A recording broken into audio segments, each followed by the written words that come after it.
Of course this is live, and of course this is a grand finals. It's time, ladies and gents.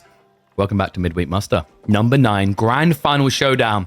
A familiar face and a new one. For the first time appearing in our grand finals, it is Team Liquid's Demu, opening the series with an Order of the Dragon pick into the reigning champion, 3D Clan B, playing as the Chinese. Going to be a fun one. We're going to be seeing potentially the entire map pool for this week. It might be actually the first time we get to see, wait for it, bridges get played this week. Gasp. I'm actually shocked how little bridges got played. So, last time B was in the grand finals, that was against Kiljadi. That was a 4-0 in week number 8.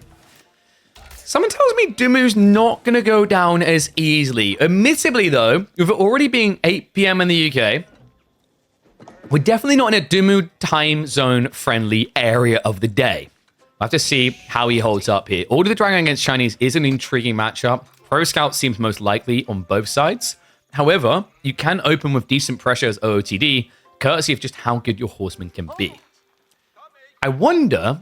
Nah, there's no world in which we get mine work, right? Do you guys realize how kind of sad and depressing it is for Order of the Dragon players? When HRE's mine work is better than Order of the Dragons. That sounds pretty bad to say out loud, right? That feels pretty bad to say out loud. 11 Sheephawk in comparison to 15. So already a really good start for B, to be expected. He got the Cursed Gold Vein in a way, but it's a back-spawning double gold. So I don't think Demu's going to be able to do anything cheeky. There are some civs that would leverage this to outpost rush you. We already saw, if you remember, in Demu versus Wham, opening game here, the English pick, which really messed things up for Demu and forced him to go Barbican. Don't expect that to be the case here. So Imperial Academy should be on the way in a second. And I'm noticing neck and neck predictions coming in. 49% to 51%. Not too surprised by that. I think, this is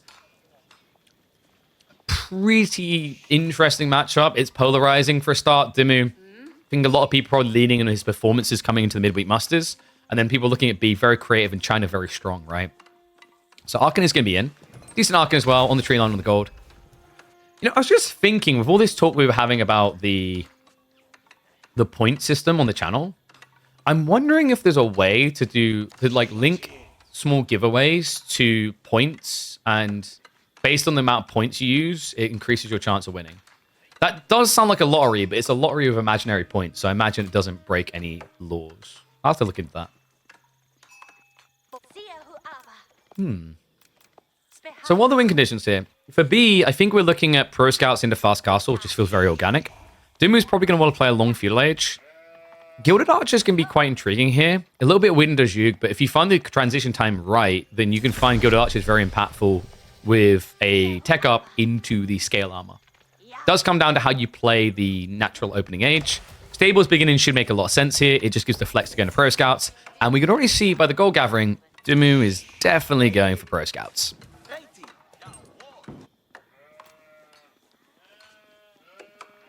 What do you mean Ponzi scheme? What else are you doing with those points, other than making me do questionable push-ups that look like I belong in a just chatting section? They're very questionable push-ups, if I'm being real.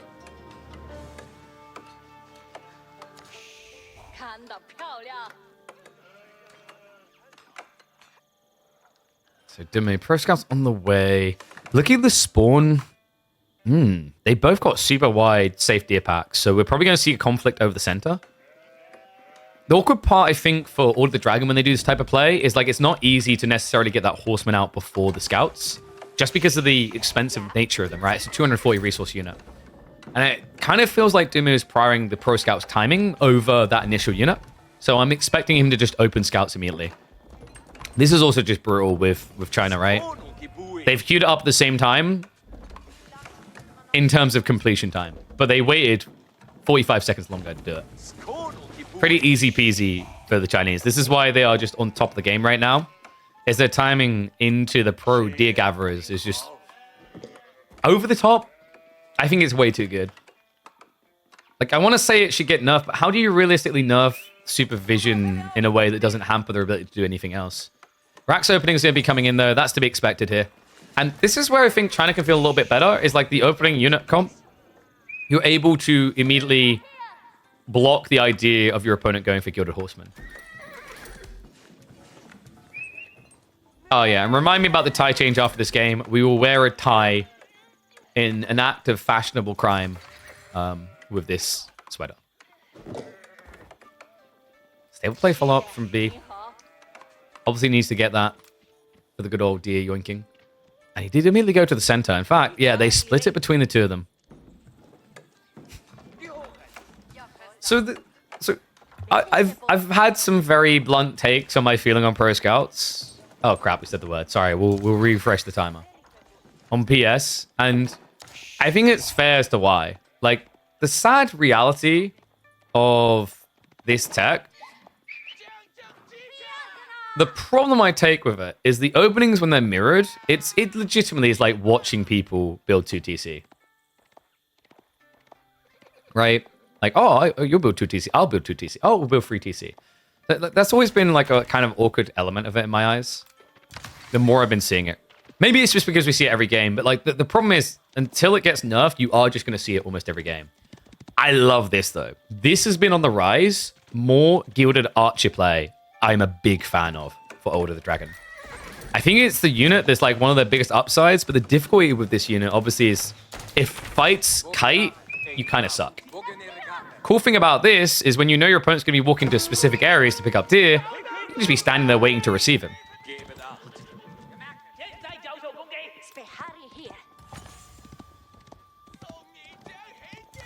You think it's super fun to watch the battles over deer? I think I don't want to be the broken record because I've talked about this plenty.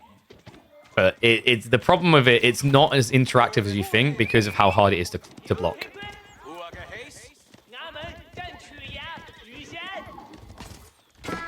So initial clash coming in. Of course, Gilded Horsemen are looking uncounted right now. B is playing into his own ponies here, but I'd love to see Demu just rush Steeled Arrow. I think it's kind of sleeper pick here for OTD with Gilded Archers. By the time you have 7, it's worth it. The weird thing is, like, I think in a lot of ways, Blacksmith techs feel deceptive for Order of the Dragon. Because when you think about it, right, like, when you have 10 of a unit, your opponent would have 20. Well, 20 units getting their damage upgraded by 1 is very obvious. 10 units getting their damage upgraded by 1, especially when they usually have higher base damage, not as clear of a picture being painted, right? Your percentile damage increase is lower, the number of units you're actually buffing is lower. This is ugly. Jump in on the back line from the Horsemen. Kind of makes you wonder if maybe Demu would have benefited from getting some spears. Now, the Gilded Archers are going to get sniped down, so a really good trade to open up here for B. The Horsemen just aren't doing it quick enough. 15 base damage seems high, but not compared to the return fire onto this backline of 18 per strike. Great micro from B. Great opening exchange. And Demu, now realizing the mistake, is going to be going into spears, but at this stage, plenty behind, right? Like at this stage, actually, B could slow down and consider going Song to give himself a bit more padding here. Instead, I think he's getting ready to accelerate.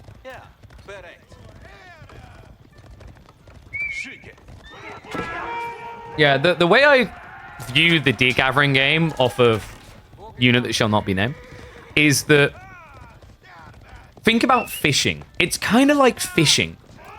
Is it will accelerate later phase of the game, but it also makes the super early game redundant and boring to watch because usually you're just watching people build a dock and build fishing boats. And like you convince yourself it's okay, like someone who invested in Intel stock 20 years ago and is holding on for the prefab factories because like it'll eventually turn around and be faster, right? Same thing with the idea of like fishing. But this is an ugly exchange. I can't believe that. The Spearmen just get bodied. Horsemen are chasing again onto the Gilded Archers. Behind this, B is already stockpiling. We'll have to back away with the rather another spear.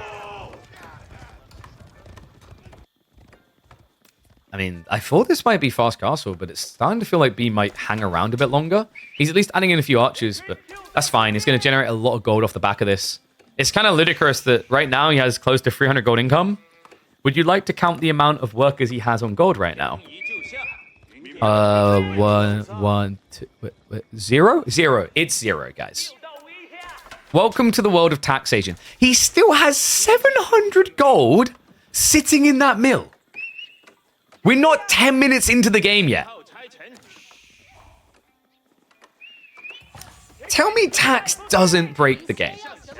Like, come on. You could actually accelerate the taxation here if he was just manually dropping off this imp official here as well. And what makes this happen is now the fact that he's just got so much deer on one location.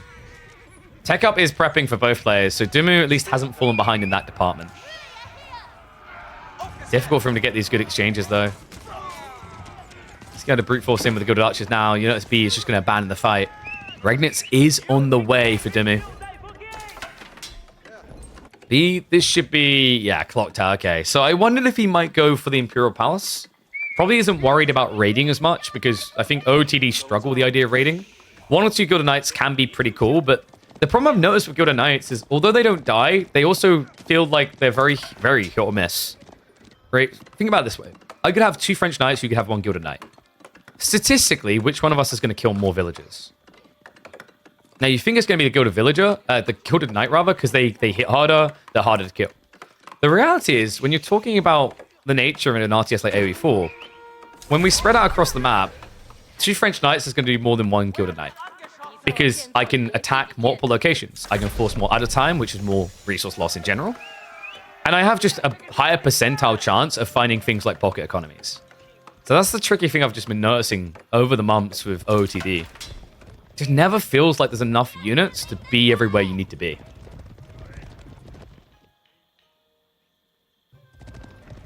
Speaking of knights, they'll be queued up for one player, not for the other. B already on his way into lancers, and that should be supervision to give us them quite quickly to us. Instead, wait, is he at 4? Yeah, he's just focusing on the taxes right now. Demu is going to arrive the army on the edge of the base. No veterancies coming through just yet. It means archers, even from an age behind, counters everything here. Yeah, Demu's comp looking a little bit too one-dimensional. The backstab on the way from the horseman, but there's still 6 spears here. But what he's doing is he's blocking his opponent, right? From the next step. Relics needs to be the target for both players. Demu already has one on the way home, so good start for him.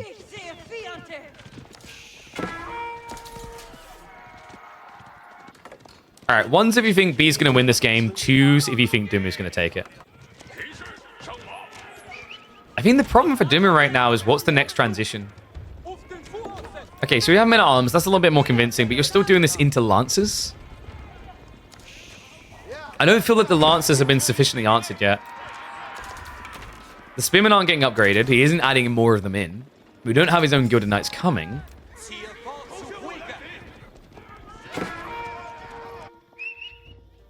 Additional relics are being blocked off, so you know, realistically, B, if he's actually rushing the pump, doesn't look like he is. If you actually did supervise monk production here, this could have been 4-1.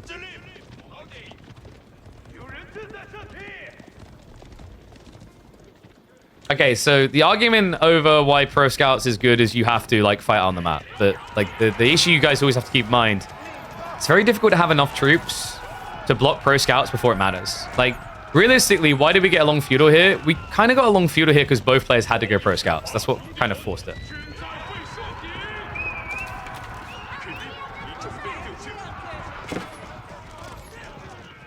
This is why I made the comparison to 2TC play, mirrored 2TC play before.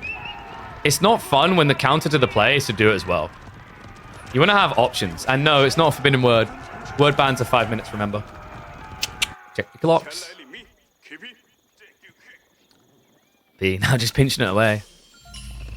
I mean, this looks like a 4-relic game right now. Demu has got Gilded Knights now coming, so we talked about needing answer to Lancers. This doesn't feel it. The scale point isn't in support of it.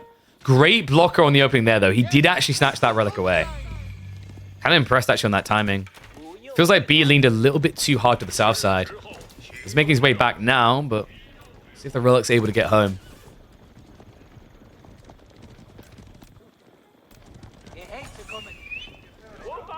Yeah, so like the other way to think about Pro Scouts and the problem of Pro Scouts, it just kind of got summarized. Like when someone goes Pro Scouts, you have no decision, you have to match it. It reminds me of when Mongols traded. Like when Mongols were really broken, they trade, right? When trade was really, really good with that trade trick. And the logic is either, am I a civ that can trade as well? In which case you trade. Or like I have to address the trade. That gave a ridiculous edge to Mongols at the high level because it meant that people had to overreact to your play. Like, you know, The ideal world is that you have multiple branching options that you can lean into. Your own strategies that kind of path off and arch back towards it. But this game, being Pro Scouts, is no surprise, right? Like the meta right now, I was saying on the other stream that Delhi are looking kind of weak right now because Pro Scouts is looking strong. What I meant by that is civs like the ones in this game, HRE, Juji as well, Rus. They make Delhi look weak because Pro Scouts are so good. Well, Rus not, but the other ones, yes.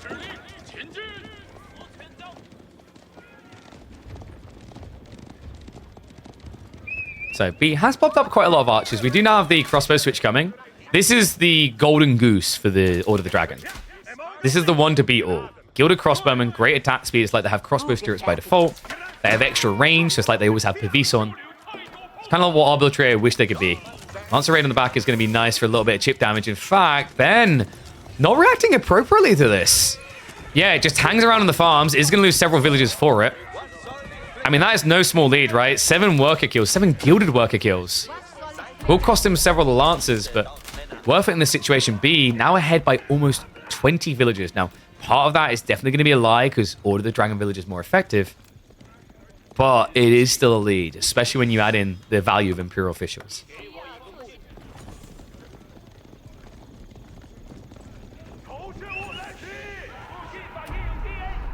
Why is Juji good in Pro Scout? Same reason as China. Your supervision tech gets you in 30 seconds. You just can't... Like, if you had me list the best Pro Scout civs, it's China and Juji. Full stop. And hello, Alex. Thank you for the raid, mate. I noticed you watching the WAM Demu games. What do you think? Bloody amazing series we've had. The B-Cat series was also one that delivered. Welcome, one and all. We've got potentially 7 games for the rest of the day here. And what looked a bit shaky at the beginning of Castle Age is becoming a little bit more convincing for Demu now, right? Like, we've got a pretty healthy amount of backline here with the crossbows. Archers did also get the scale armor, so you can't just count them with mass archers. Like, you know, with micro, Demu can quite easily win these fights. B is now hunkering down. We have Barbican on the way. Potential for 2DC to come down the line. Right now, he needs to find room for adequate farming as this game goes on.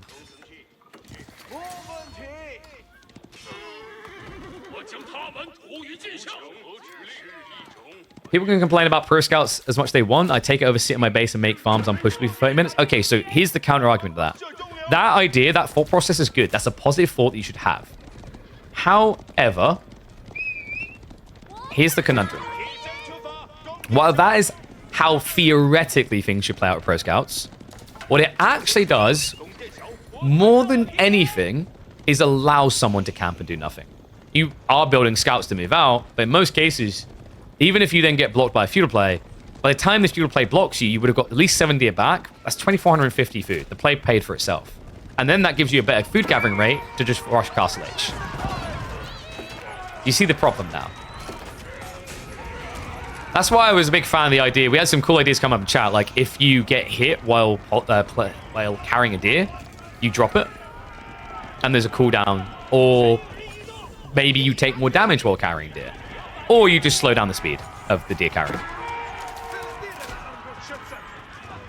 So Clash coming in the center. It's a bit tricky, right? The range on the Gilded Archers and Crossbows is only 0.5 difference, but what you realistically want to be doing here is Archers forward, Crossbows behind. Because then the Archers on the other side do nothing. But the Nesta Bees are muddying the battle for Demu. Right now, though, he's looking scary.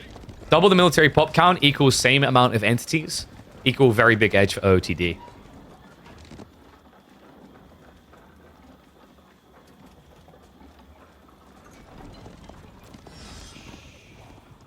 Barbican was in the center of the map. I kind of like this from B. Even though it's not going to be that scary for an army this big, it's a bit of a deterrent, and it's also free vision. But it's time for B to get his favorite comp going, guys. What team do I play if I want to camp my base and stack up on units for all in attack? What, you mean just waiting till the late game? English. The English just go 2TC, go Imperial Age, build mass men at arms. Ta-da! But if you're like at the Pro Scouts meta level, English is a bit weaker. So yeah, at that stage, like I'd say Juji or China. Juji's nicer for being present earlier because they have a really good surge point with like mass PG / Lancers. So it really comes down to how you want to get there. H3 can work as well. Like, you open feudal pressure, and then you just go and camp with 5 relics. The classic.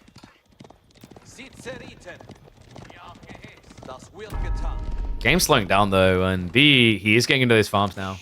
This is what has me a little bit worried. Arc and OTD don't really compete to the same degree as mass granary farms on the other side. Especially when China gets in the late game. Things like ancient techniques. Remember that tech that gives 4% gathering per dynasty level? Really just sticks the edge with China quite comfortably.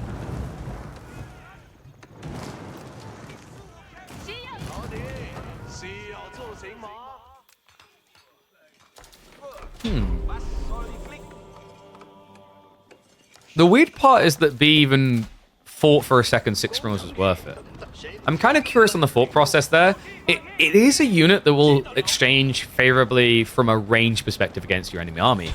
The problem is, like, there's no melee units bar 2 men at arms, right? And you don't really get that much damage without, because you're talking about 18 damage on the Springald, but the Gilded Archers on their own are negating a third of that. It does feel very weird. We'd love to see the Inspired Blessing coming in soon from Demu. It's very high value when you scale crossbows like this, because crossbows are really high base, so like adding 15% in is like getting free blacksmith tier locked in, right? Because you have 18 damage right now, add 15% in, ends up being 2.7 extra damage. I think the sad thing right now, the more I think about it, is like Gilded Archers do benefit from Inspired Warriors, but it feels a little bit weirder. I don't know. I think it's fine. So it's like the thing with Inspired Warriors, we've done the math before, is like when you Inspired Warriors buff a maxed out Gilded Archer, you get something like, I think, 2 or 3 extra damage. And your attack speed is like wild. 1 attack speed.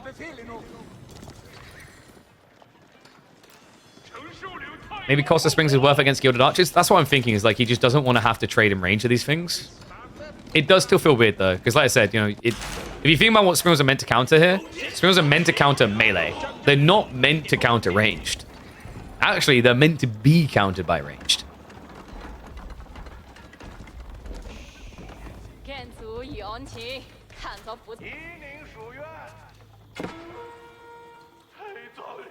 Do we have ball play? We do have a little raid coming in. Only a handful of horsemen, though. So where does Demu see his win condition here? Because I feel like we're trending towards Imperial, like Olympet. Not sure how I feel about that when, you know, the granaries are being set up. I think the logic for Ben, though, is, like, this is still only 1 TC. Doesn't have to worry about 2 TC. And what is that clip? What have you done? No, this... Don't... Not, it's the poor man push-ups, isn't it? In my defense, I've got a broken ankle. 10 Springles now from B. Oh my god, come on. Springle placements at least coming in. Springles are actually not too bad as emplacements are killing here with a relic. You do 54 damage, and 40% goes through, right? Then again, like, it's Clock Tower. If there is a Civ where B can make Springles look logical, this is the one, and Delhi. Those are the two. Because the tankiness, right? They're just so thump and big.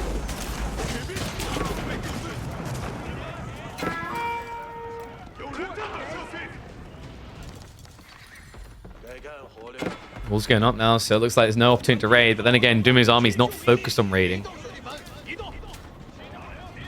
Yeah, no, guys, don't put that clip in your fat folder, thank you. We can be adults about this. It's just a man with a broken ankle doing push-ups.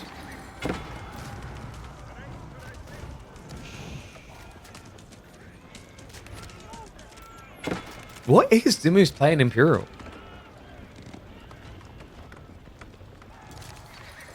I think the idea is like hand cannoneers can actually carry quite well, but against pyrotechnics, that's a no-no. Crossbows are really good at this stage, but if the game drags any later, they just tend to lose their volatility. Their threat level just depletes, right? And we're also seeing mass horsemen in the meantime. Like, B is already addressing this in this age. He's baiting the fight. Springalds are going to hide behind the archer mass. Weird choice to go with the horseman, but we'll be able to protect him. Nesta Beast is in there as well. Backstab comes in from the horseman on the other side. He's not penetrating that direction. Nesta Beast shot flowering out here, but this is an overextension. B, position not looking good right now. Demu getting the fight that he needs. I don't know what B was doing, posturing this aggressively. I mean, with mass horsemen, it makes sense if you're at least diving to the backside, but standing here, guarding for this fight, can we just admit that Springles is not always the answer, B? Demu has lost his front line, but he still has the back. And there's not enough horsemen left to break that. He has to reset.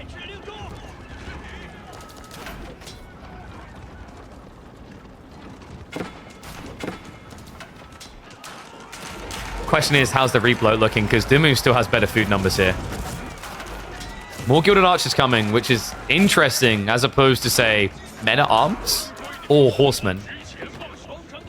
He's reluctant to give up this Stealth Forest. It is his home, apparently. Now, keep in mind, as this drags deeper, like, we're not seeing B at full-fledged food power yet. Third granary just got added in. More farms are coming. He's getting there. Meanwhile, for Demu, Arkan has almost reached peak potential here. Good news about being OOTD is if you have to go over about 40 farms, you do better than HRE from the logic that, like, your gathering rate is mostly built into your unit, right? So you don't suffer as much from having to be away from Arkan. Downside is, numerical not favor you. And the problem with that is if B realizes what's happening here, the win is now just take the horsemen and go down the flanks. Because Demu hasn't got any level of defense there. There's no keep drops, no outposts, no walls.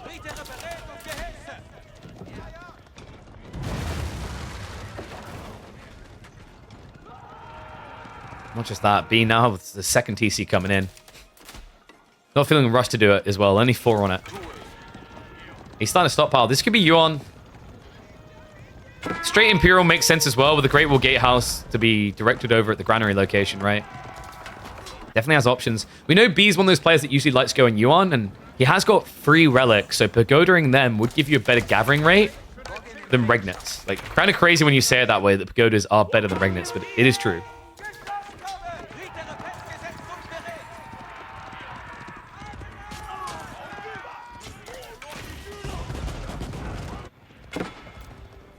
The day Springwalls are buffed, B will reign supreme.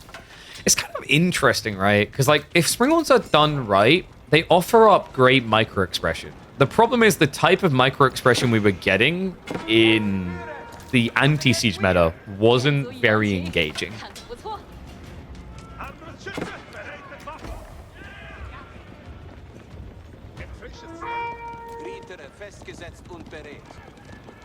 What I'm waiting to see, by the way, is B's Inspired Warriors buff Springwall build.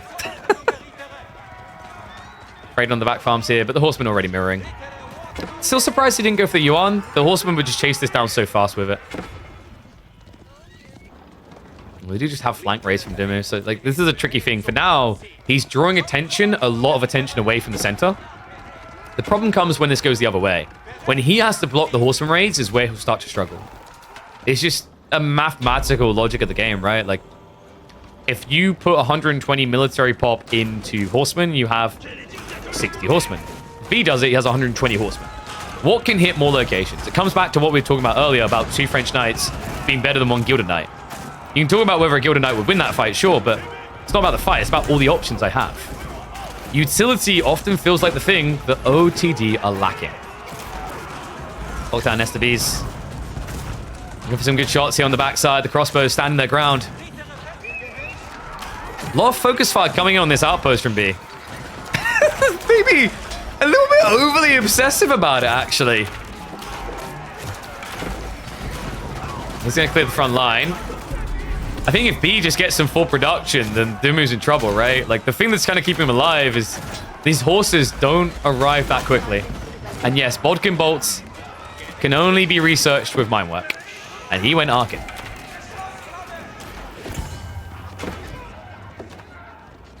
Does it not go as expected? It's the Gilded Archers effect and crossbow effect.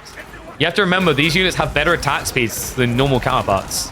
So when you stand still in a fight, it's a win for the dragons. That's why he's building an nest of bees to try and stop Demu from standing there. Now, one thing that I do find really bad about OTD, and I think that's what B is going for, Order of the Dragon have this really awkward habit of taking lots of damage at all their units, nothing dying, and then eventually a fight happening where everything dies. That is the fragility point, is if OTD don't heal their health bars, which they aren't going to do with just a small handful of prelates, the army eventually gets wiped and you just die because you can't remass. That's what B is going for right now. He's getting there. This does not look like a healthy army. Looks like they all caught Ebola swimming around. I just can't believe this, man. I mean, it's death by 1,000 cuts, right? And weirdly enough, most of those cuts are B's own people dying. It's still crazy to me that he didn't just take the Imperial play. And actually, even crazier is the fact that Demu is the one now leaning for it. And we do now have the Inspired Warriors buff, so you see the difference it makes there, right? An extra 3 damage, and remember, you also get the +1 armor. So it's not going to solve the Nesta Bees issue, but it resolves a lot of the other threats that Demu is facing here. House of Swabia, now on the way. We have a keep drop on the north side. Gold Vein to be protected by this. P will immediately pivot into his own deck. There's no push timing here. His whole goal was to grind Demu down to the point that he ran out of resources and couldn't reproduce. He's not done that. Now, the weirder part to me is that Ben has gone past Swabia with basically max pop already. I know he probably wants a few more economy, but I feel like Elsbach would make for the perfect defense on the flank here.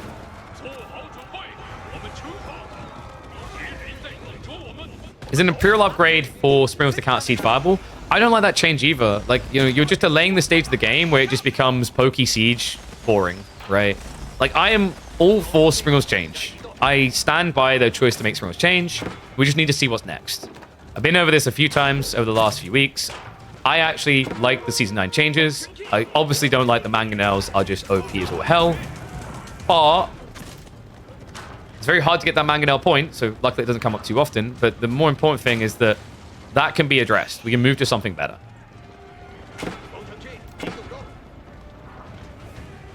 Spirit Way now coming in from B, so not your usual choice here, actually. Typically, we see a Great Wall Gatehouse, especially on a location like this. The 6k gold, the farms, but no. Instead, it's those dynasty buffs.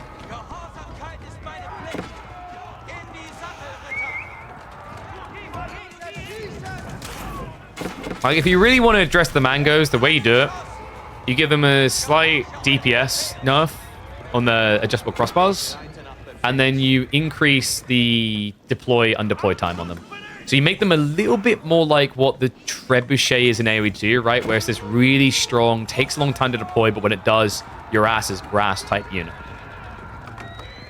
And then also make it very slow steering. So flank raiding is more effective because they can't react. And there you go, mangoes are balanced. The Springles can continue their journey on discovery, right? Like, Springles right now are that person who had a band 9 job at Google, earning over $1 million in stock per year.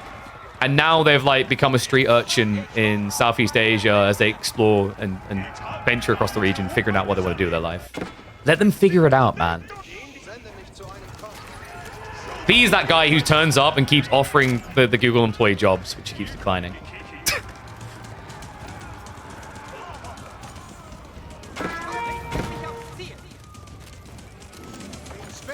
I can't believe how long this day is ending up.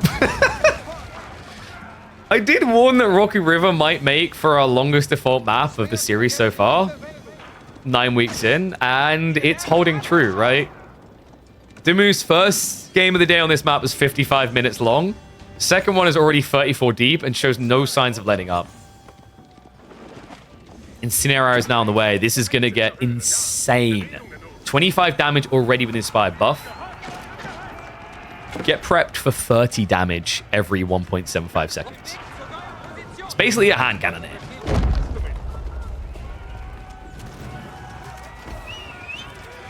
However, there's a real hand cannon here coming. That one's kind of problematic. Not as problematic as you'd think, though. Because one interesting thing about this clash now is that Gilded Crossbows will have more range than Pyrotechnic's hand cannon is. Kind of crazy eyeball popping moment when you really realize that. Nestabees is still going to be a threat, though. Spearman line is kind of feeling a bit too fast here. The damage! All right, time me out. I need 2 minutes to kiss all the boo-boos better. I'll be right back. Uh-oh. Is that a shiny relic? Oh, for Demu, it's not. Not able to get it home.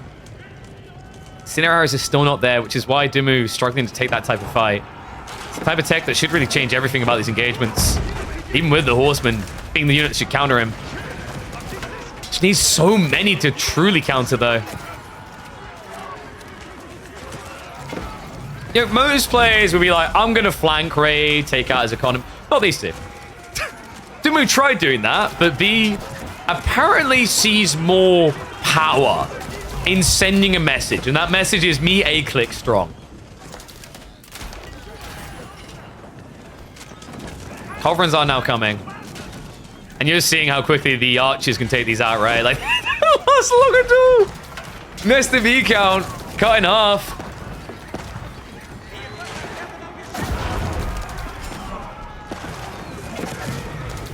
I think the tricky part for Demu is making sure he has enough gold to complete this game. But like right now, these fights look unlosable. Outposts are making it difficult though. We've got multiple spring replacements coming in. And he does at least have the siege damage from his Seer arrows to try and cancel this out, but it's not good. Not a quick or clean way of dealing with this, right? And also, it's mostly just gilded archers left over. Gilded crossbows rather, not archers. So he doesn't have that easy peasy siege. Culverins are at least going to be there to start clearing way. But Demu, I think he's burned himself here. He's down to 67 military pop after being bloated up to 110.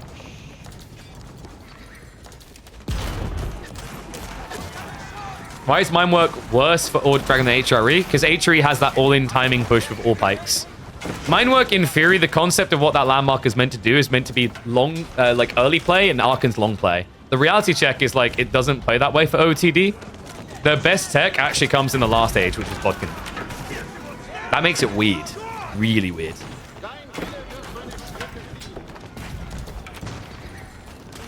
And also, another thing to keep in mind is like having a early free blacksmith is less value to OOTD because HRE can bloat a lot of units quickly, and that means things like +1 damage is worth a lot.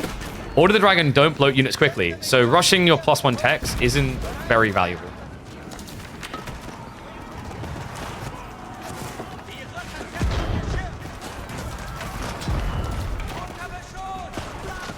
It's starting to look like the fatigue was setting in on Demu's defense strat here. It's starting to look more that way than before. Hand cannoneers are starting to just rule these fights, right? Like, yes, you do have the kite range for the crossbows. You're always committing in range regardless. And also, you know, the crossbows can beat hand cannoneers, but like what beats Nesta Bees is the bigger problem. Now, that being said, B has stopped producing them in favor of the bombards.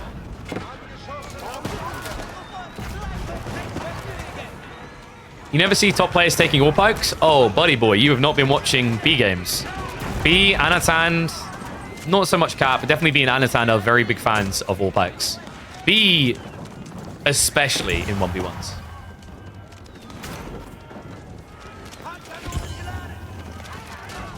Demu. Now pushing the furthest forward he has so far in this game. Surprising detail is the fact that B still doesn't have Yuan. That's about to change, though. The food income should not keep him off for any longer. Gap close is going to be very important here. We talked about the extra range for the crossbowman. Doesn't really count for squat when Yuan gives you so much speed.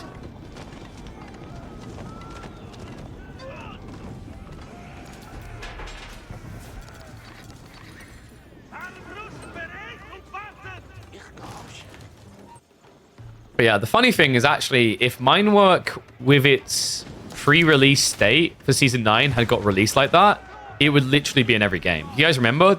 We had the pre-Season 9 tournament run, and I distinctly recall just how broken that tech looked. That was when it gave plus 3 damage.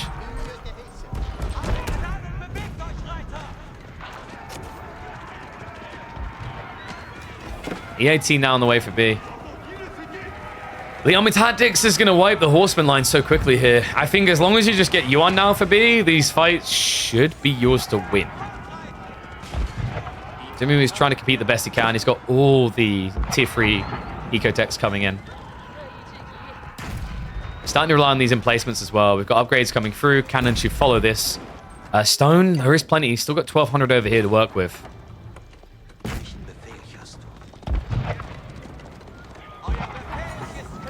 Mine work 30% tanky men-at-arms. The problem is the men-at-arms play is like very cheesy. Players struggled with at first, but when they started to adapt their builds, rely on stand defenses, certain units like camel archers, like the men-at-arms threat wasn't that good anymore. There's still some matchups where mass men-at-arms, fast castle mine work can be good for OTD. They're very rare though.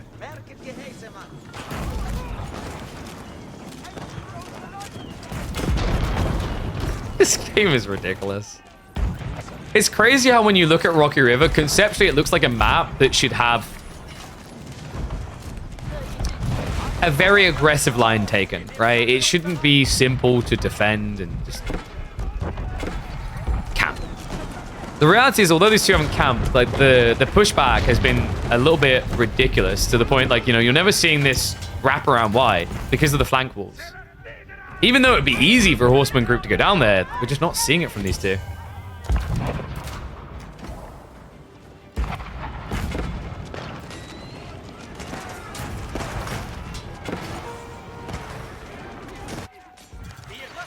You know, at least start getting Demu sneaking onto these farms a little bit more. I don't know why B isn't going you on. It's getting a bit weird at this stage. I kind of get the song to a certain degree to bloat your economy, but like you've got everything you need. Like crap will get off the pot, right? Yuan or Ming, choose one. Great Wall Gatehouse is going to be incredible for defending those farms as well. You won't have to pull many horsemen here anymore. You could even drop it in the center of the map. Still. It's almost like he's forgotten about it now. We do have reload drills coming in for the bombards. I mean, they're not bad at actually sniping out crossbows, right? Infantry type, so you end up doing a pretty lofty 112 damage, i.e. 2 hit. And cannons are going to start diving forward here. Demu, that backline of crossbows starting to get reached. The goal of these horsemen isn't really to kill, it's just to buy time so the hand cannoneers can. Pascal switch up now on the way from B. Interesting, he noticed what Demu's doing here. He's pivoting into Gilded Archers and Horsemen, so Pascal would be the answer to that. Especially with EAT. Definitely think B hasn't gone the easiest way at breaking this, but it looks like it's working now. Demu switching the spears. He's going full budget comp here. I think the issue might just be gold long-term, right? Yeah, gold vein over here, not secure. Key drop coming in from B. Something that Demu cannot stop. And remember, he's only got 2 relics, so going Gilded Crossbows, Hand Cannoneers is not really on the agenda anymore for Demu, not unless he wants to trade.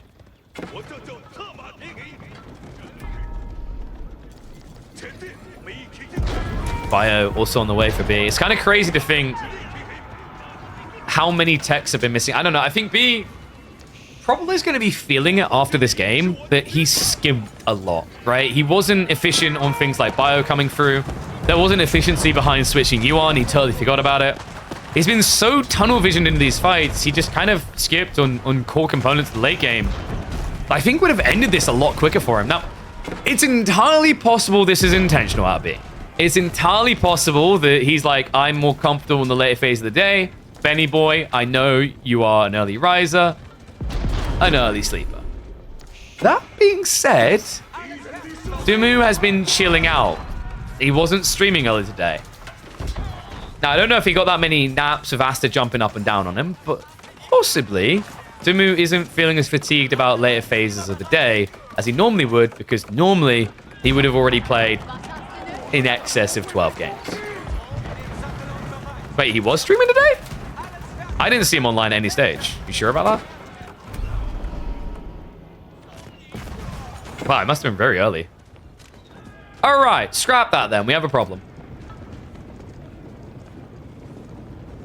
Yeah, we streamed for an hour. Okay, but that's not his normal, like, 4 to 6 hours then. And I don't know. I've never asked Ben how streaming affects him, because I've talked to some people who have defined streaming as very tiring for them. Others don't mind as much. Like, I don't think I feel the burn as much. For me, a long day can sometimes feel the tedium of like, oh, I've seen this type of game before, right? What to talk about. So it affects people in different ways. We'll see how it affects Demu though, because this looks like a great fight. That wraparound, that mirror from the Horseman just exposes backlines to the Gilded Archers. Get the trade out. Hand cannons are all just evaporating here. What a fight from Ben. Demu on almost equal military pop, meaning he's much smaller. But that small backline, can it now carry the second wave Horsemen mopped up the horsemen. Are going to be diving in now. Crossbow archers struggling to stand their ground against this. Man, a good start to that fight for Demu, but you're just seeing how difficult it is to keep that advantage with OOTD. Numbers never really on their in their favor, right? But gotta give it to him. These Gilded Archers, we talked about the prelate buff. You're seeing how big it is. Think about an extra 3 damage in. Nothing to turn your nose up at. And especially with a 1-point attack speed. Remember, hand cannoneers on the other side from B. Let's see if we can get one. They're close to like, is it 2.12 attack speed, I think? So the reason that's important is hand cannoneer hits for 41 damage. 2.12 seconds. If you like to just do the maths on that, you start to realize how good Gilded Archers can be. Right? When buffed to 18 damage, it means they're hitting for 36 damage in the same window. Now, admittedly, ranged armor will be more effective against Gilded Archers because there's 2 attacks instead of 1. But against specifically hand cannoneers, it's bloody effective. Now, look at this. 2.12 attack speed and also the same attack range. Love that Demu's also got his own hand cannoneers coming in because these guys are absolute beasts. For a start, the Inspired Warriors buff is like gunpowder tech was never removed from you. You get an extra 6 damage. Not to mention the fact you already have half the attack speed, i.e. double the attack speed, rather, of normal hand cannoneers. Look at that. 47 damage and Gatling gun mode activated. Benny boys rising up, guys. Today might be the day. Culverins are looking to snipe on the keep. B will be able to get the defense structure up. He's not gathering the gold just yet. He's forced to repair here, and he doesn't have an answer to the Culverins. Hand cannoneers have thinned the herd. And B, his only answer to them is bombard sniping. But you can easily get gap close with that. Oh my god. Despite the fact that B has 3 relics, has Ming Dynasty now, I'm leaning Demu. It's impossible not to with the outcome of these fights. Every single time B steps up, Demu leaves with a bigger military count, B a smaller one. Elite Army Tactics also now on the way. That's been missing for Demu. He needs more trash units to protect the backline. Hand cannoneer count is down to 4. B is setting up trade. Now, this is the thing that Ben needs to do. Clear the keep, get trade going right now. Because that is the blocker to winning this game right now. He doesn't have the capability to bloat 20 hand cannoneers. In fact, right now, he's struggling to get double digits again. And also, I just want to see Order the Dragon traders because they're the coolest looking traders in the game. What do you think, guys? What's your favorite looking trader in AoE 4?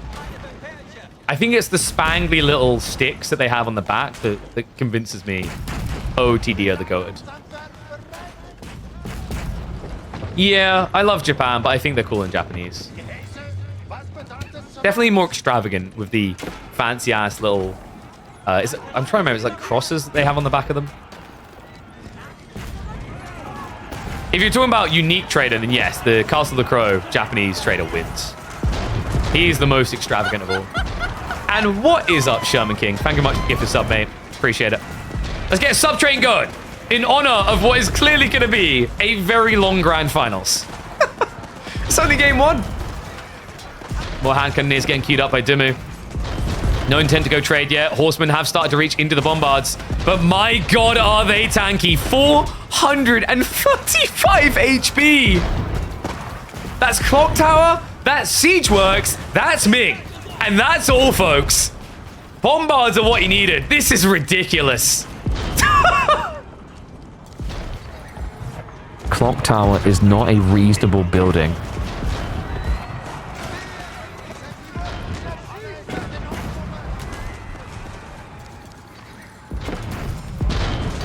Honestly, this Civ is ridiculous with Clock Tower. And oh, look at that. The guy who mains China says that Clock Tower is reasonable. What was the health value on Rams? I know we've been through this before. It's like, if you Clock Tower Rams with Siege Works, I think they have some like 700 health. Hey, and thank you, Sherman King. Appreciate the sub. And the pop cap cost of bombards is free.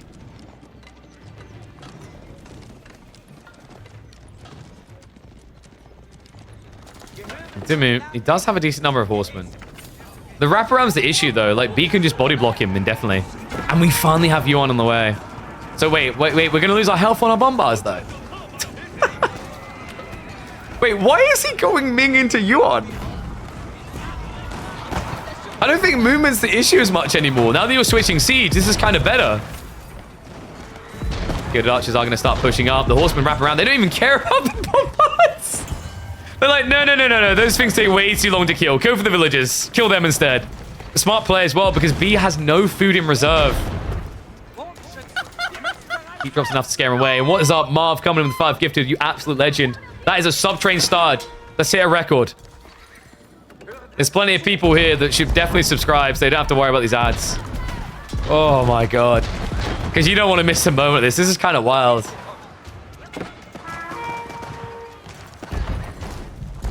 Some wood gathering from Doom on the front side. Believe it or not, he has to be there. Okay, technically it's not true. He does have 2 trees here. But the point is that Pent doesn't have wood. And he's playing Mass Gilded Archers, Horseman Spears. That's very, very pricey. 40, 140. He has a problem because B can generate infinite food and gold, but you can't generate infinite wood. It's impossible. This is what I was waiting for, though. It is finally underway. Demu's traders have begun their move.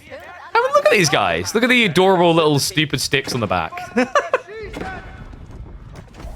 I don't know the purpose of them, but I can admire them. Oh, you know what it is? I know why they have these now. It's windbreakers to stop them from going faster than the speed of sound.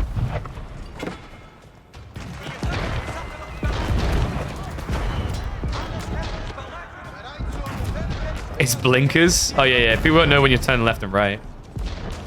You know what we need? We need traders that fight back. If this was Age of Mythology, those things would shoot lasers.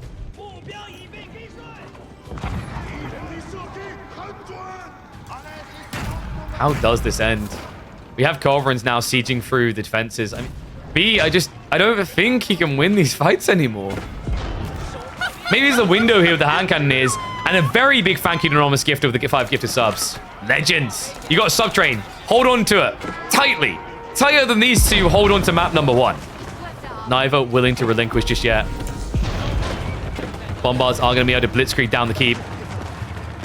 Pull back on the Culverins. Now, remember, Demu, he needs another minute or 2 to get the train online. Once it's online, his hand cannoneers, Gilded Archers should be able to carry. Although I don't know if he can actually get many more Gilded Archers. B might have timed this perfectly. March forward, the PG are in. And the Gilded Archers just not really doing a good enough job here. So Demu, at risk now. The trade is about to get intercepted. B, out of nowhere, refloats 40 hand cannoneers when Demu could only afford 2. Uh-oh. I'm getting a bad feeling, and this is why Demu, he went to raid the trade. This is ridiculous right now. He's missing 22 of his military to defend with. And it may get shut down on B's trade, but in return, Ben now lacks the ability to get any gold.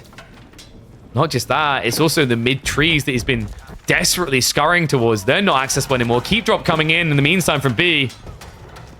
Loses a bunch of villagers to this, sure, but reality check is Yon gets him across. He's got the keep now to stabilize him. What's up, Marv? Appreciate the other gifted sub. Legend. And there's a shuffle now down. At this stage, I think Demu's going to be killed by lack of wood.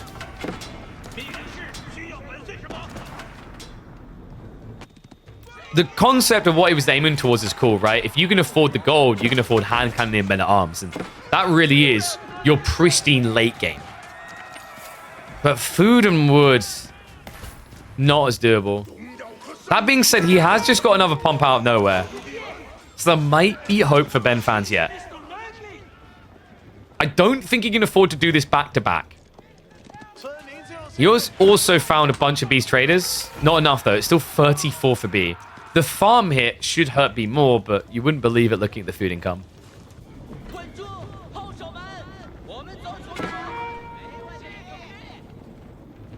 Where did Demu go wrong?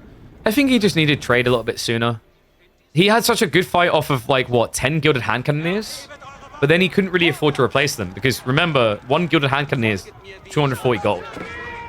That was the issue. So Demu just, like, when he was needing trade the most, B timed perfectly to dive in. With Yuan as well, it just gives him the wraparound. He doesn't even need to fight this. Like, actually, right now, fighting the men-at-arms is the bad thing to do. You want to kill the traders.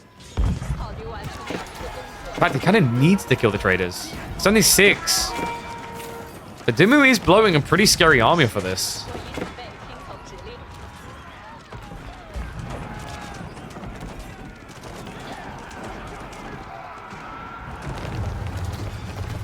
Ben is going to be able to keep things open, but we have a backstab. And that's the hand cannon near mass. 46 march in for a fight that could just end the game. Frontline dead for B, but his backline should be strong enough to carry this, surely. Bombards are moving up to assist as well, and it just feels like Demu with a loss of crossbows here. Surely there's no remax. Hand cannon account does lose about, what, a third of it? But Demu can't fight anymore. The deceptive element is in the military count. Half of this is not here. More than half, actually. They're marching across one by one. What a sick backstab there, B. Just coming in the perfect time. Now, we do have raids still coming from Demu. He's trying to address those farms. But this just feels like a Congo line of death right now. You know it's never a good sign when Order the Dragon has less military pop than the enemy. And that is going to be curtains closed. Only the first game of our grand finals. Already beckoning a banger between these two. But B, being the grand finals champion, sets things in motion with a win. Question now is whether Demu can bite back. To be or not to be is the question. Well, it's a good start to be here. In game number 2, 1 up for the 3D clan member. Demu looking to strike back with his UG on King of the Hill. A solid pick on this map. Plays Pro Scouts well. Leverages Shallow Monks phenomenally. However, Abbasid has been a little bit of a fringe pick here. Haven't really seen them win too often here. There are ways of a multi-TC plays, and I've yet to really see them up against UG in particular. My instincts tell me that this is actually a pretty good matchup for Demu, as they can just rush castle with Pro Scouts. I have been theory crafting a build, guys. I have been cooking in my brain. That's right. I need to attach those Corsair coolers to my head to stop me from overheating here, because I've been wondering about Pro Scouts for Abbasids. Sounds kind of crazy. It's crazy against UG. But in theory, not the wildest idea. I wonder if B will be the guy to try it. He's a very experimental lad. He usually looks for other angles. And in fairness, with Culture Wing, it gives you a really cool 2TC fast castle play here. One that pseudo competes with UG.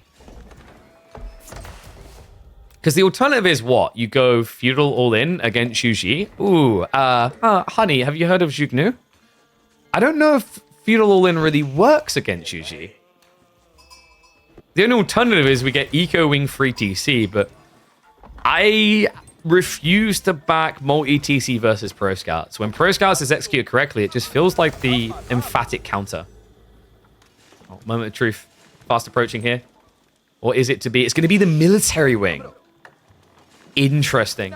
So we likely are still going to be getting 2TC, but what you're going to see out of B is military wing into stables with double horseman opening. Demu would anticipate and likely try to counter Jugenu, because Jugenu is just the bread and butter counter to Millie Wing. But he should know that, like, having access to Jug, there's only one reason B would make this play. So we'll see how he addresses it. We have got the Meditation Garden out on the flank. You know how I said there's, like, no bad spawns for Meditation Gardens? Apparently, like, this spawn wasn't the easiest. He had to play quite far out to get this. But it's going to feel quite safe. One annoying thing for Demu is going to be the fact that B can walk 4 units over here and take 40% off this just by standing here. So even if there isn't a dive point into Demu's base, there is some denial of resources to be had. And that is a very far forward stone as well for B. I look like a Japan enjoyer. I'll tell you what, guys. If we average 750 people watching across a month, you'll get to find out in a Road to Conk series. How do you wall this maze? Funnily enough, you don't wall the other game. A lot of people tend to wait into the mid game, and then you try to wall out here past the deer. It's very difficult, even on a map like King of the Hill, to wall now. I really like that change overall. I've been probably one of the biggest positive speakers about the wall changes in Season 9. I think walling was way too easy and made the game very boring. It's a defensive RTS, and walling just made defending way too easy. Oh, thanks, Crackety. I appreciate the inspiration to make it to plat.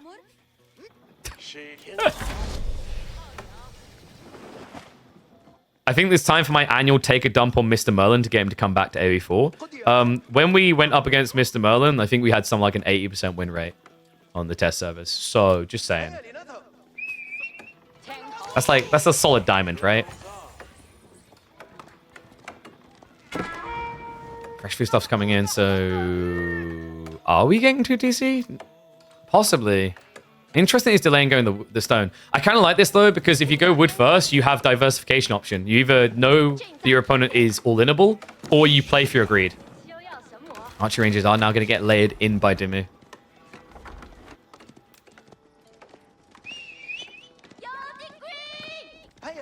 And true, we are going to be having a mic giveaway, by the way. It's going to be one of Shure's mics. I'm going to be trying to sort out a platform to do the giveaway with on the weekend. I recommend following my Twitter. That'll definitely be one of the conditions. So, yeah, someone's going to get their hands on one of the new MV6s. Let me know what you guys are thinking of this microphone. I've heard a lot of compliments about it so far. I've been impressed. This is the SM7DB from Shure. They're top, basically.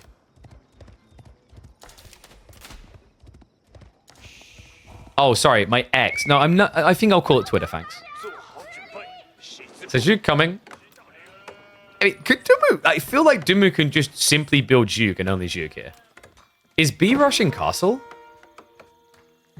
This is getting weird. It looks like he's either unsure or rushing castle. Like, he has 300 gold. He's not spending a dime of it right now.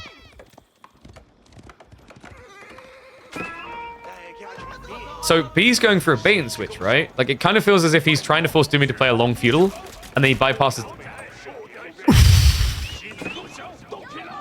Why wouldn't you go doing this?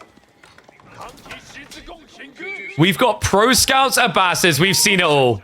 Every single civ is now pro scouting. Does that not say everything it needs to about the current meta? Oh my dear God.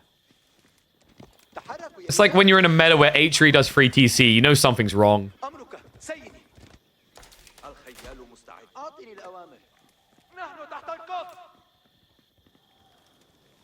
I can't believe this. I mean, but this feels bad against you, no? I kind of get it in some, but this feels so slow. So you can see that Demu did get slowed in his timing, so you could argue it's fine for that, but obviously Supervision's going to catch him up. If he gets seen, Juke just shred scouts is the problem I see here. This is wild, though. And by the way, guys, if you have the SM7DB, you don't need the Cloud Lifter, the extra components. And I don't think I did change the equalizer settings or anything too much on the preamp. I obviously ran through it again, but not like drastic changes.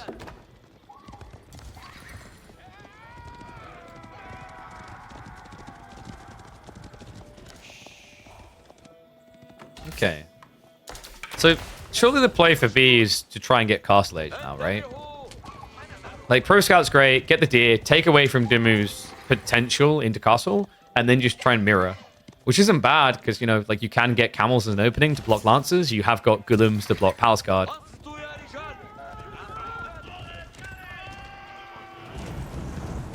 Love the pressure as well. Remember, this is denying a lot of resources away from him. This is... I want to say, what, about 80 to 90 resources coming from this thing? And he's disturbing the peace pretty hardcore, guys. 90% of that is being taken away.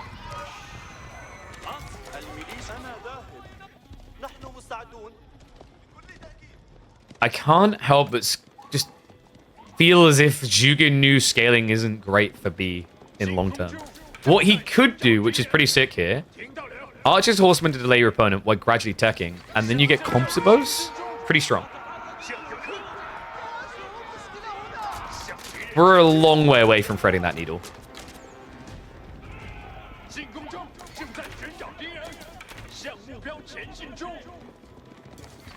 Wait, we're not about my channel having no emotes? Righto, we got loads of emotes.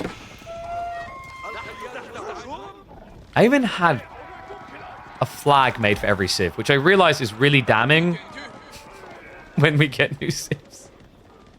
I don't know what 7TV ones are. Am I meant to?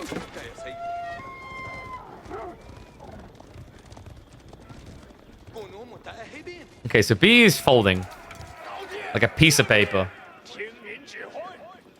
Demu marching forward here. Has already up the steel arrow. Undermesh is on the way, and I think B made a critical blunder skipping Blacksmith here. No undermesh is sinful at this stage. On the upside, of course, he has got a lot of horsemen into Zhug. I think Demu, yeah, he's got additional spears on the way.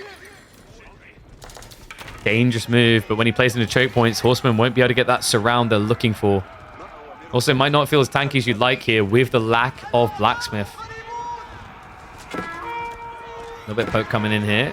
Overextension by the spears from Demu. Zhug now forced the front line. I think he came out of the choke point a bit too fast there. Great grab by B.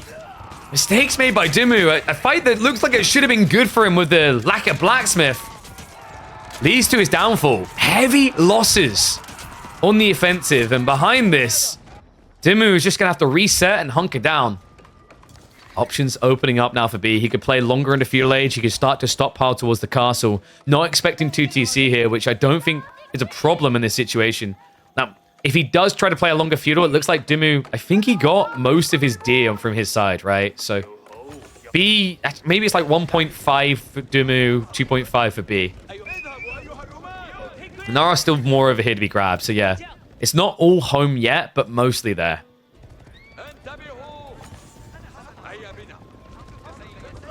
I don't like the look of this for Demu now. We do have the Palace Guard getting added in. I mean, not bad if you can scale these, right? And then you find the tech timing. And in fairness, you should always be capable of a better tech timing here. One of the scariest things about them is this Civ just tends to transition to Castle Age a lot more abruptly than anyone else. Now we have an opportunity for B to overextend. We're just taking it in turns here, aren't we? Gonna be a wrap around the back and a cut in the reinforcements. Horseman count is looking pretty good. Undermesh is now on the way. But we're still a minute out. Good time here for Demu to fight. Zhug coming home. The Palace Guard are trying to muddy things a little bit. But the archers are targeting down those spears. Nice little drive-by. I think that was a fairly even exchange in the end with the losses at the tail end of that. Maybe slightly still in favor of B. And considering that he didn't have undermesh, I'm kind of impressed it wasn't worse for him, but great read on the timing to get away. And you can see both sides starting to stockpile some resources. Castle feeling like it's inevitable by about 14-15 minutes here. B being conscious of that, wants to try and get ahead because he can't match what Demu will be capable of here. Yeah, always just so awkward to just try and chase with Zhug like this as well. You always get kited. The Palace Guard is really annoying, actually, because if B doesn't turn around, he's taking damage on the retreat, right? Demu is going to show some respect. Backs away here. I think we're just going to see both mirroring castle now. B likely, considering maybe you could go Eco Wing. Culture Wing seems more likely. Recommitment actually out of B here. Demu didn't have that many melee. No, only 5 spears. It's kind of interesting, actually. Once Steel Arrow is there, it's actually a fight that B could take. Yeah, because the thing you have to keep in mind is, yeah, he was missing that undermesh, but I think what made him still confident, even without the DPS increase, is that Demu has is the extra health. And look at that. Extra viewers. What is up, wonderful Lash? Thank you for the raid, mate. Hope you had a good stream. Welcome, one and all, to the grand finals of Midweek Muster number 9. Lash, I believe, has already signed up for Midweek Muster number 10. Eyebrows, eyebrows. Xiangnan now coming in from Demu. Wait, really? We've got Song. I guess he thinks he can't get out of the age. No, he cancels. Okay, that's much better. I think either misclick or he just read the real intent here. Isn't convinced by the size of the army. He thought this was an all-in and he might need farms instead.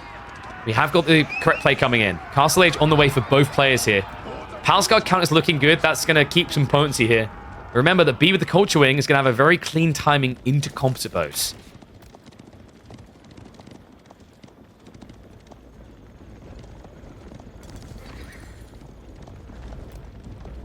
One's if you think B's going to win this. Two's if you think Demu's taking it. I'm a bit worried for B here. I mean, the composite bows can be pretty impactful. Shaolin monks gonna get those kind of freebies, be useful in the fights afterwards. Palace Guard as well is a little bit problematic. You know, if Demu rushes the Undermesh 2, his archer's only gonna tickle.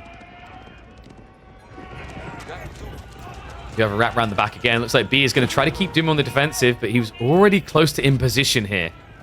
Horseman might be able to shuffle in. What Demu could do here is a quick wall. Looks like B may be aware of that. He's going to back up before he ends up trapping himself here. So we better get away. It looks like he was maybe paranoid about being dove. You have to remember the issue for B is he's waiting on that tech still. So his goal here is not to fight until it's ready because he's aware that supervision can allow those veterancies to come in way too fast.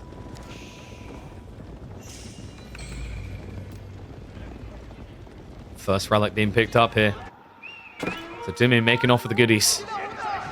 Tech up about to complete, but even when that's done, remember the veterancy takes 52 seconds for the Abbasids when they have Golden Age 2. He doesn't. So he's going to be waiting a whole minute for these.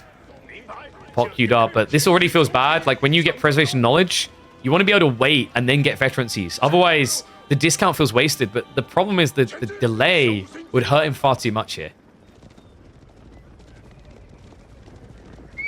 Chicken Mass is now shuffling, and we do have ranged armor 2 coming.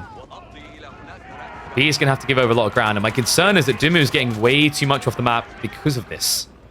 First relic already home. Second and third being picked up and returned right now. In fact, he's got 4 Shaolin monks. He can pick up all 4. Let me dive in. B in the meantime waiting on those composite bows. 55 seconds away. And there's just no stopping these returns, right?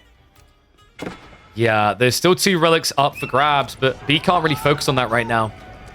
First of the Lancers has been queued up. Palace Guard now diving into the base. Eco soon to be reached, but he does buy enough time. Veterancy comes in for B. This is where he has to make his stand. Horseman vetted up as well. But the Palace Guard are being targeted. He's not doing anything about the shoot back line. Lancer's starting to arrive here. Should be enough to stabilize him. Demu can't stay here forever. But what he's done has bought vital time. This dive is going to allow him to snatch all relics from the map. Goal now is just to get them home. Already has the resources for Yuan. Might need to re-bolster before going there, though. Crossbows and Palace Guard are starting to get queued up.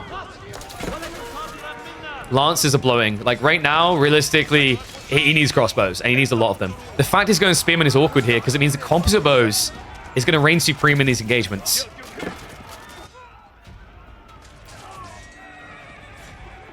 Tricky situation here. I mean, B, he does have a window to attack. Needs to be fast, though.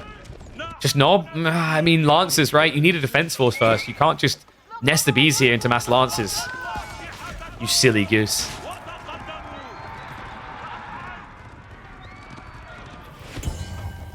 I don't know. I think Demu's going to have what he needs at this rate. As long as he's supervising for crossbow production, it shouldn't really be stoppable. He's 9 Lancers, but the problem with the Lancers is they have to wait for archers or go in alone. Do also have berry gathering. Wait, why are we not eating boar? Why are you guys vegetarians all of a sudden? You had no problem with all the deer. Bull coming in. That's not going to work. Staggered wall low. Wait, B? B, what are you doing? What are you doing? What was that? Unbelievable. It's only 3 units converted. But the slowdown's what really matters. It bought enough time. The backstabs came in. Demu. A ballsy wall attempt there that could have backfired. It may not be many units, but it's really put a stopper in the timing there for B. Demu buys extra time to get the crossbows in. Palace Guard line is starting to thick up here. And after all, even though it's close but not home, it's close enough that this is still a 5 relic haul for Demu. Oh boy, oh boy. B slows down. Oh no. Don't slow down to do this. You've had games where you make us believe some, but this isn't one of them. It's building Springles. All right, guys, we're only 6 springles away from Demu winning the game. We're fast approaching it.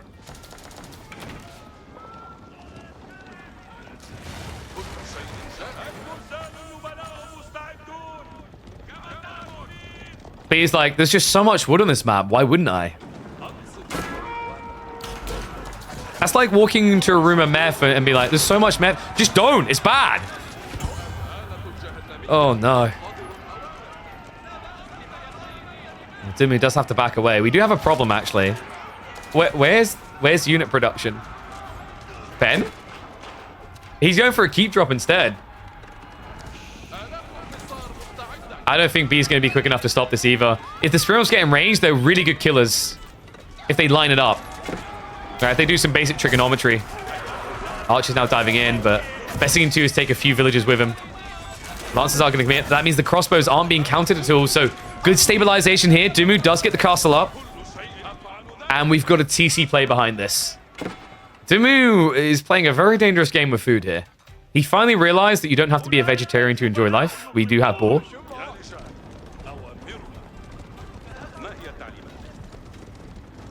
But he doesn't have a win condition still yet. He also hasn't decapped the sacred site, which is getting a little bit odd. I'm sure he'll realize eventually.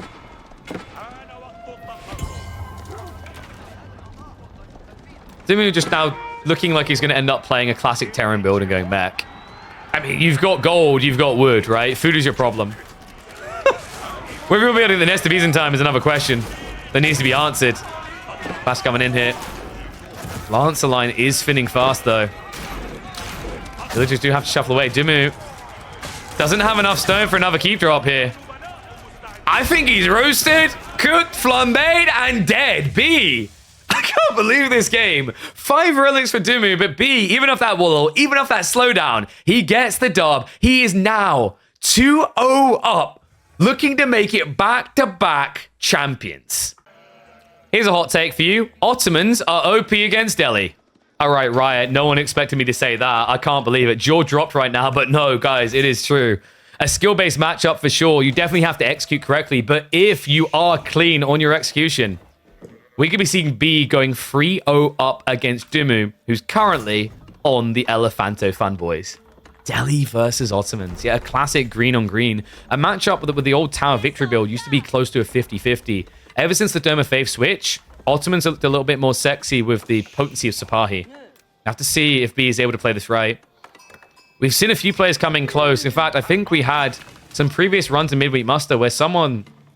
I'm trying to think. I think it's Anatan. He almost just rolled his opponent and then just one slip up let the Delhi back into the game. So that's what I mean, is like you can take the lead, but it's a very fragile matchup. I find Delhi is one of the hardest civs for this detail. Like if you just flop once, they take over. So it's going to be opening onto the military school. Yeah, B's still one of the players that likes this. I've seen a lot of players kind of shift away from it. You know, I remember we talked about this with Crackety on like a cast on EGC before, where it's like, maybe it was King of the Hill, like King of the North rather. It was quite a while ago. And we're talking about how like it feels weird with the timing right now versus just getting a tech up, right? It's actually a lot of times right now, we're not seeing many military schools in Feudal Age even. Most players are waiting until Castle now to build military schools. And pardon your words, language, lady. I heard that. So 9 sheep to 9 so far. If B gets at least 50%, it's going to be happy because realistically, Delhi should always get more. And then on top of that, you do have the Anatolian Hills for the 10 sheep to top.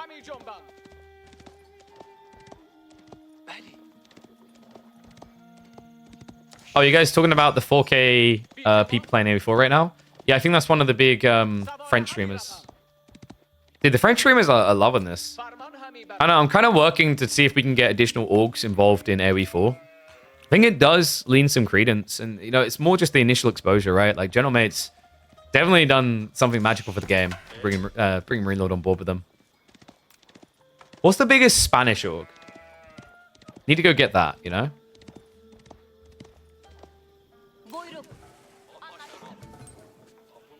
Dome of Faith coming in. Should be Sultanate Trade Network, right?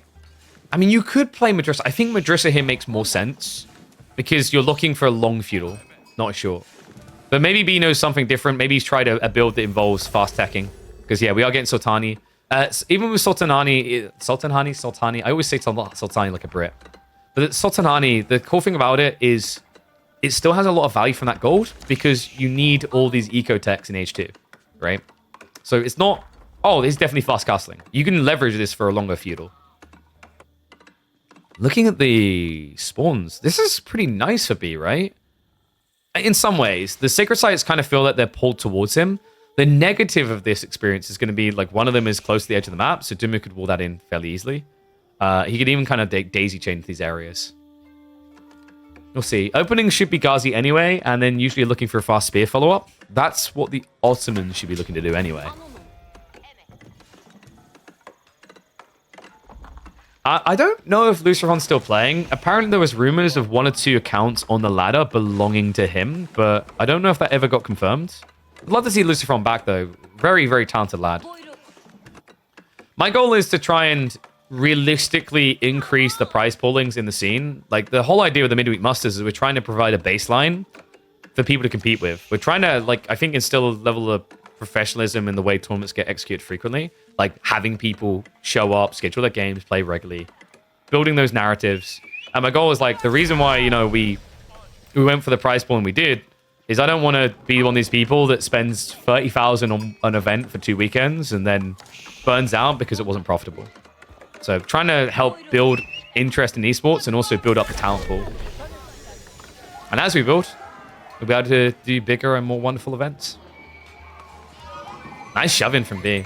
So this is why he went military school. That's very interesting. He doesn't want to go pro scouts, right? Like, you know, Delhi can eventually get it for free. You don't want to rush it. He does need to get that deer shoving a little bit better, though. But this is nice. So 2,450 food working for him. He hasn't moved for the east side one. You could, realistically. Is EGC profitable? I think they make enough to keep the lights on, at least. Otherwise, I don't think they would still be doing it, to be honest with you. The challenge right now, for those that don't know, 2024 was a very hard year for sourcing sponsorships. 2025, in theory, might be just as difficult. It's hard to say this early on in. But yeah, like, for tournaments and like that, whatever. You know, esports is in a very weird place where... I think we had this discussion before on stream. But, like, esports fans are perceived to not be very big spenders. And because of that, it's become a little bit harder to get brands to engage because a lot of brands at the moment are going through a justify expenditure arc, where it's like, we want to see positive sales value from this integration. Which, like, you know, if you go by, like, marketing logic, it's kind of crazy just 2 years ago to think that someone want to make over $1 for every dollar spent in marketing. Because, like, that right there is a marketing hack. But yeah, I think EGC do okay. My goal is to try and grow this into something that can provide for my family and then provide for the scene as well. And I think we're on track for that. I believe. And you know what? I wouldn't be able to do it without people like B and Demu. Big shout out to these two. I think they've signed up for almost every single week so far. I love that, man. It shows they enjoy playing it. Like, that's my goal. I want to create an ecosystem that is obviously entertaining, but also the players like watching. Like playing in, rather, and that people like watching. I like to think we're doing quite a good job with this here. So, Archer's opening from Demu is very different. Archer Ghazi, like, usually you'd be thinking Spear plus Sipahi here. Doesn't Spear Ghazi, Spear Sipahi rather just win? I mean, the issue right now is scaling for B. Yeah, it looks like instead of playing the Age, he's going Castle. That's interesting, though, because Demu went for Archers. Usually your expectation is your opponent won't come out quickly. Like, you'll play a lot more blindly onto the map with Spears than Archers, right? Because, like, Archers run into Horsemen, can't be protected. Spearmen run into Horsemen, great! Spearmen run into Archers, run away. So, like, that dynamic usually means that when people play Archery, they don't come out as quickly, which hampers Demu's tech timings, because you won't be able to get the Sacred Sites as quick. And it also now allows B to get away with Blind Murder. We've got Fast Castle.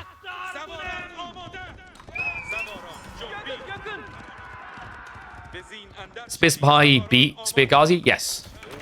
And there's a really good reason behind that. It's the range.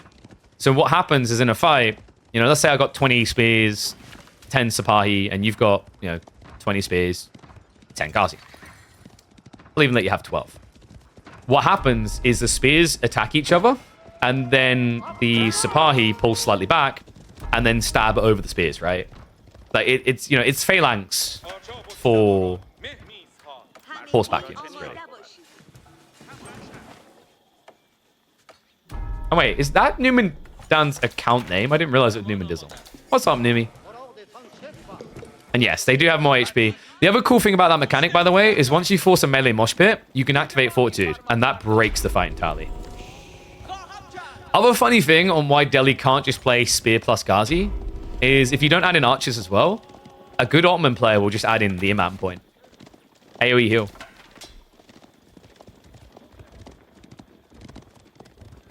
So good question here. Are map seeds checked for fair distribution of spawn for tournaments, or is it random? It is random, but we have a 3-minute remake rule, which is if something is egregiously off, and this is the beauty of actually the pause system now, you can pause, point it out to your opponent, and then like fine remake. Now, players have not been abusing that, because if it was to be abused, someone could tell us about it, and then when we review and say this isn't a bad spawn, we'd basically default win. So like, it's all within being reasonable, but we've had some spawns in the past that players could have called out as being like not right, where like, deer are nowhere near you, right next to your opponent's base, for example. So like that is something left to the players.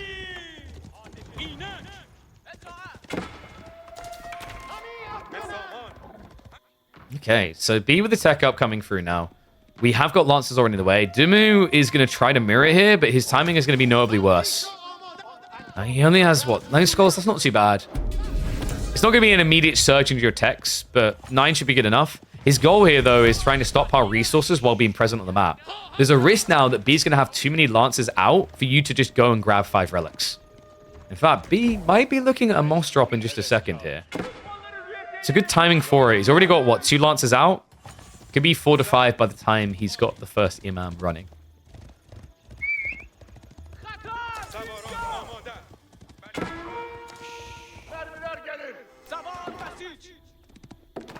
And we do have the freebie Pro Scouts now from Demu, but can't really hang around for that.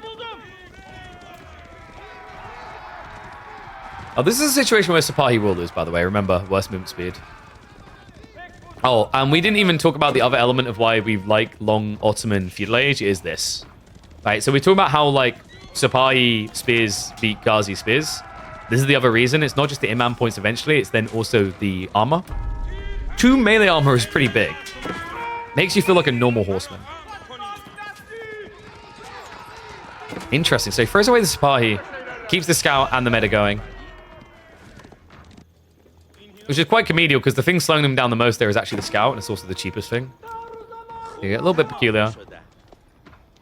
Demu is about to go for his castle up. In the meantime, 2 relics already on the way home. B, it looks like he did pull that Imam point.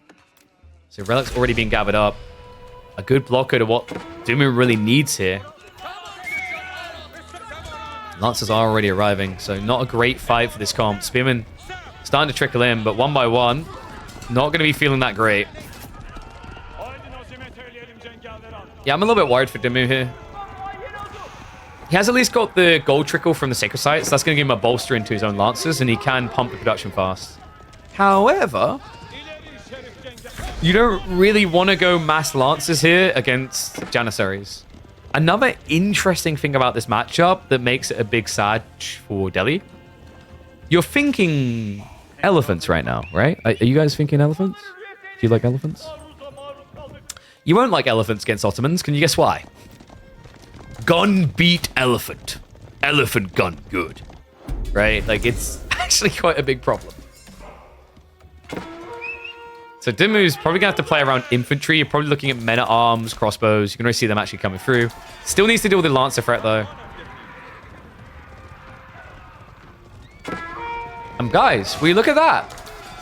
B has chosen a Civ I don't mind building Springles, because he's actually not paying anything for them. Military units coming out for free from the Mehmed Imperial Armory.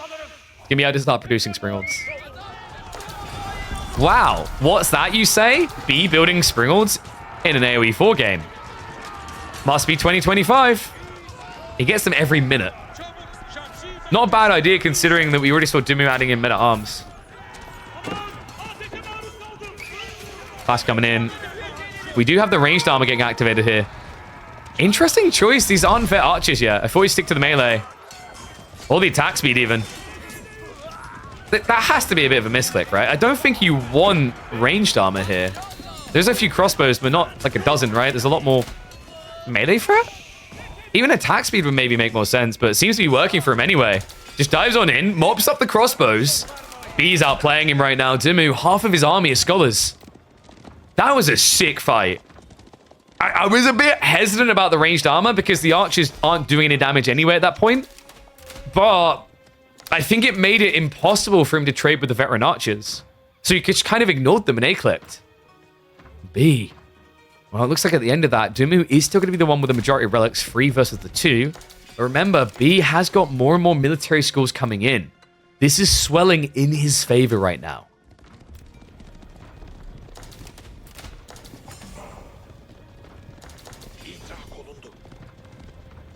Armor useless? No, it is useless. Ranged armor on your knights is useless when you've already got undermesh against non-vetted archers. I'm going to blow your mind here because you do 6 damage, and with undermesh, a lance already has 5 ranged armor. It's kind of like why you don't need to rush undermesh against mass feudal Jugnu when you build a few golems, right? I thought we'd go for the attack speed. I think that would have probably mopped a bit quicker, but I mean, credit to him, man. The micro is on point. We already saw him peel back the lances, and the cool thing about this, ready for it? AoE heal. Life is good right now for B. This is a quality army. And no, Demu doesn't want to research for archers in Rush because he needs crossbows more, right? Now that he's not doing anything with this building, it would make sense. And we have tower elephants on the way. Uh-oh. Okay, so 2 ways this plays out. Demu doesn't get seen building tower elephants. He builds up to like 7 of them. B's in trouble. Here's the more realistic way this plays out. B sees Demu by the 2nd elephant. He starts queuing Janissaries. And then you are royally screwed because what Demu didn't do is add more archers. Remember, Janissaries got changed. They're not taking 50% more damage from ranged anymore. It's specifically they have a tag which archers counter. So going crossbows doesn't solve the problem.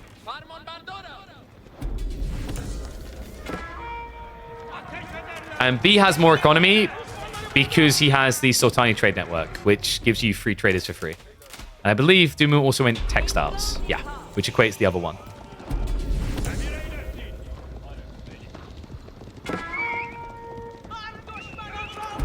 Oh, elephant's about to be revealed pretty early here. Oh, he actually skirts it. Nah, I get seen. And B immediately pulls back. Would you like to guess what's coming next, folks? It's Janissary time. This guy's yelling very loudly at us. Sacred sites are getting decapped, by the way, so like Demu hasn't realistically got that much passive income.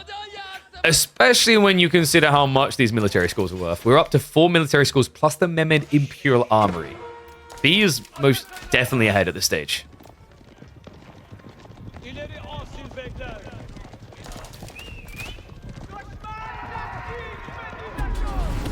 Yeah, the interesting concept about Springolds is like, realistically, for this type of comp, they should maximize their DPS. And what I mean by that is, if you think about it, Demu has an infantry line, he has an infantry range line, and then he has a healing line.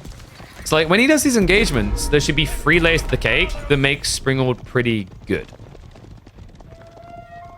Whether it's going to be is a debatable matter. Like, realistically, if your opponent was massing elephants, it's bad. But as we highlight, like, realistically, Demu shouldn't be massing elephants into Ottomans.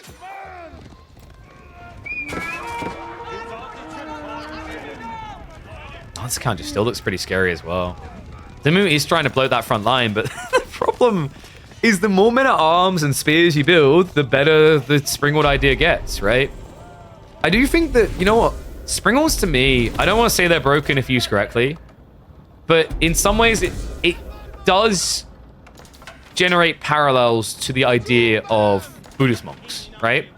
which is the idea of a 50% damage reduction is insane if you were to micro all of your monks to debuff different targets. That would make the monk play for Japanese really good.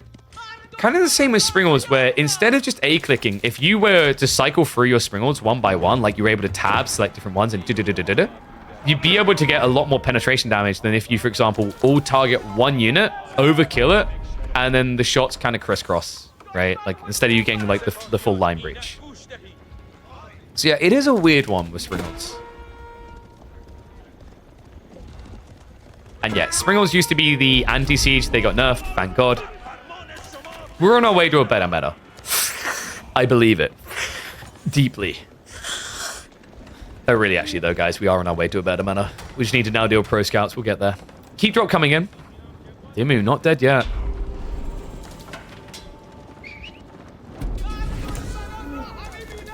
Heat drop is hidden in a tiny stealth forest here. He's just backing away. What is the win condition in his eyes? Oh, wait, guys, I forgot. We're watching a B game. The win condition is 20 Springles. Yeah. Of course. I don't know how I forgot that. And that's not true. Pro Scouts did get changed less than a year ago.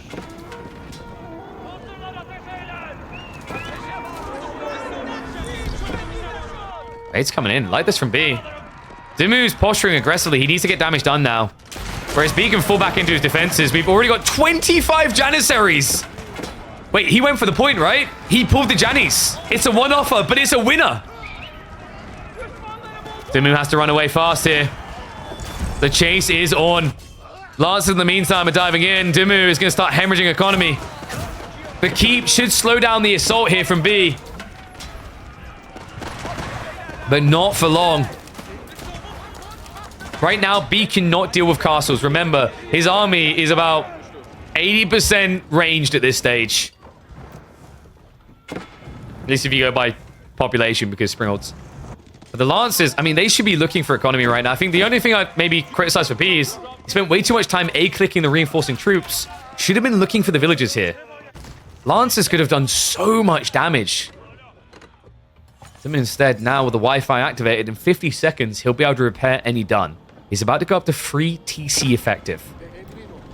B might benefit from actually queuing up a few rams in the armory.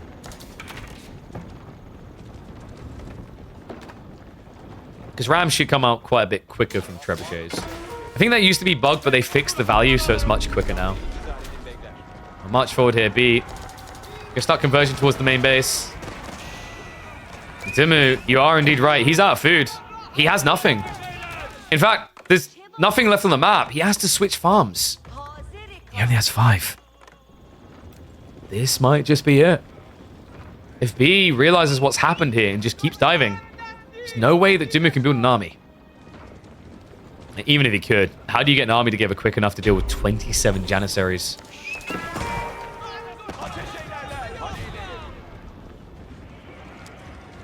Dive comes in. Into the choke points. Now this base kind of protecting Demu. It's a double layered cake, right? The base now forces funneling, which means Springles are better. And because you're mass range, your opponent can't use melee to counter you. Not that he could really afford mass horsemen to do so. Villagers also now just not reacting to what's happening. The Springles shots come in. He doesn't follow up though. Yeah, this is where I've noticed, like, Springles are dirty when you see someone gathering resources like a gold or you see them building a keep. You just immediately kill them. Speaking of extra kills coming through, it looks like the villagers on the stone have also been found. Demu seems very reluctant to give this over, folks. Might it be because he's about to be up against match point with no points on the board? I think so. This is not looking great for Benny Boy. You have to remember that Demu, I can't remember how old Asta is. He's basically the age where he's sleeping through the night. I believe B has a kiddo so young that he's being woken up in the middle of the night. So we have to balance that into the equation, is that B is used to having to be awake at unideal times. I don't know if Ben's been getting used to Kushki time.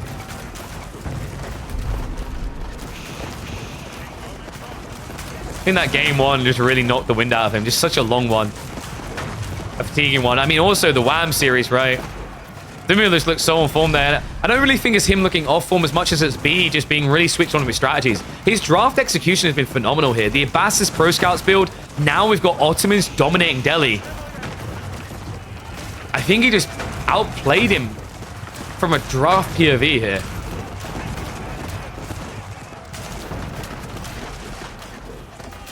And with Istanbul Observatory on the way, this almost definitely should be instantly over. Demu has really got nothing left.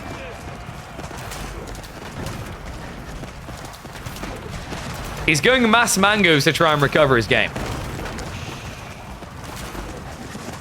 That's tricky, though. I mean, you can afford quite a few of them at gold. The problem I do see is your opponent has 17 Lancers. Why would he not just dive you here?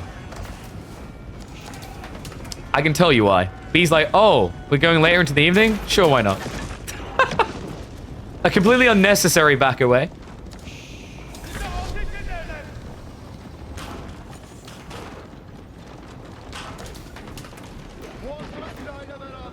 Ottoman picks can be worth it.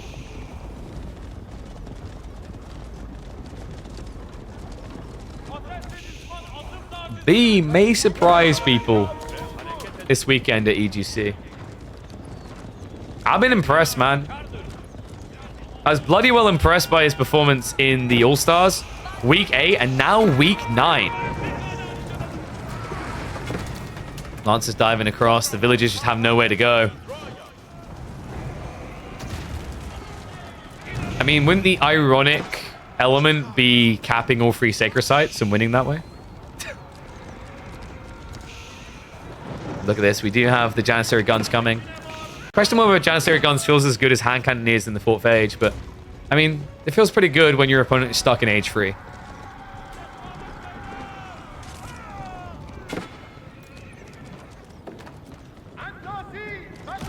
Well, I'm hoping we see some semblance of life out of Demu. I mean, he done phenomenal to win 3-1 over Wham. Oh, that was that incredible Malian game on Borderlands against Voldemar. One that Voldemar wishes he could forget. But to end like this in a 4-0 would feel a little bit bitter.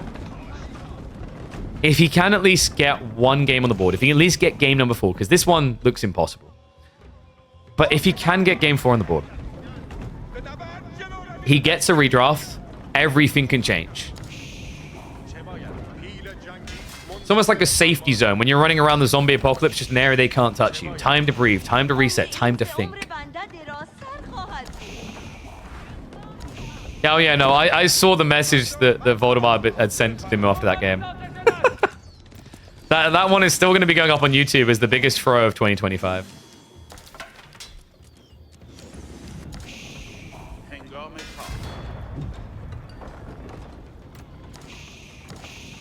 If Demu does this though, like if he actually wins this game now, this will also in the same week be marked as the biggest comeback of 2025. This is hard.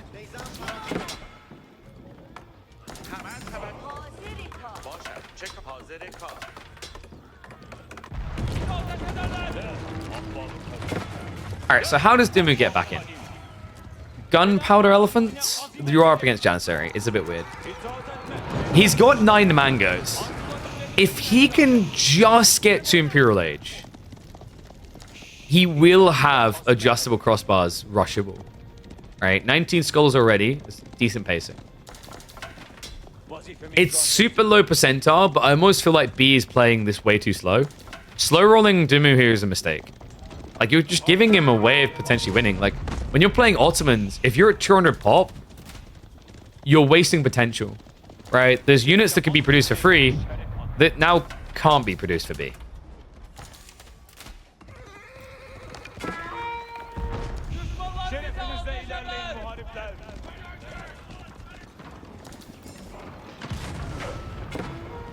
You're confused why B didn't keep diving? I think he saw the mangoes and freaked out a little. Because at the end of the day, you have to remember Janissaries are very, very squishy. Like, their archers and Janissaries both come with like 80 health, right? And that means that mango here is going to take basically half the health. It's a lot. Actually, it's more than half. It's 2/3 of their health, right? So I think that's what freaked him out a little. is the into a choke point. At first, it was good for him. When he saw Mass Mango, he's like, oh, this could actually wipe me entirely. And I don't want to really get the record for KPM-9 of the biggest throw ever. So I'm going to back up. However, the longer he waits, the more it kind of feels throwy. I mean, he does have Great Bombards coming, which, in theory, can be pretty damn good here. Another keep drop coming from Demu. Villager lead is starting to extend. Mango shots coming through. And you see the fear he's having, right? Like, these are also elite Janissaries. They have even more health. Still not good enough. Meanwhile, dive comes in onto the villagers. Great grab here. That's the entire eco lead that Demu built up gone. The castle looking a little bit incomplete. He'll be able to finish it off with the final 3 villagers, but neck and neck on villager count here. More Great Bombards on the way.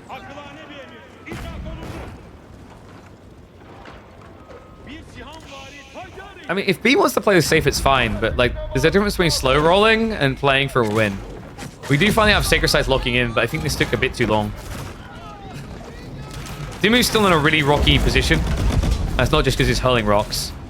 A big chunk of his military force is locked into what he needs to tech, right? He is almost there on the Imperial Age. We'll likely be looking at... I think you go Hissars here. The reason why you go Hissars over the good old elephants, there's a very good reason. Hissar is better because you're against Sipahi. So these gunpowder elephants are not going to feel great when they're running into a Janissary line. Extra food to get Ghazi would not feel great initially, but you can raid on the flanks, and then you can switch men-at-arms. So I think, like, for Demu to win this... Okay, he's going Talus Soul.